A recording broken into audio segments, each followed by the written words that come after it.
Byddech chi'n tybio mae Michael Wilde fyddech chi am ei gael yno. O, mae di methu. Ac oherwydd bod o di methu, mae tîm y Bala wedi ennill y gwpan am y tro cynta yn ei hanes. Am ddrama yn rownd derfynol.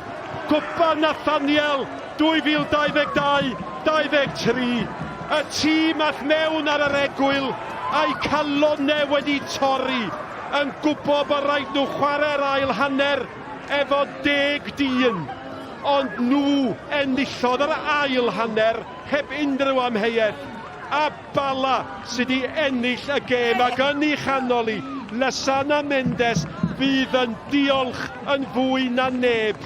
Fydd yn anadlu yn drymach na neb. Malcolm Allen, pêl-droed, Wel, go iawn, ti'n edrych ar disgwyliadau'r ddau glwb yma cyn y tymor, a wedyn ti'n edrych ar gêm fel un lle, oedd i bach yn ddiflas ar adegau. Unwaith ath i lawr i 10 dyn, ti'n bod tro meddwl, Ceicon yn mynd i ennill. Ond yn yr ail hanner na, dwi'n di gweld Bala'n chwarae fel efo torchi llewis ers blynyddoedd. Torchol llewis, dangos angen, dangos profiad yn ganol y cae na, a mynd ymlaen i fynd ar gêm i cicio Sbotyn ac yn ei ennill i.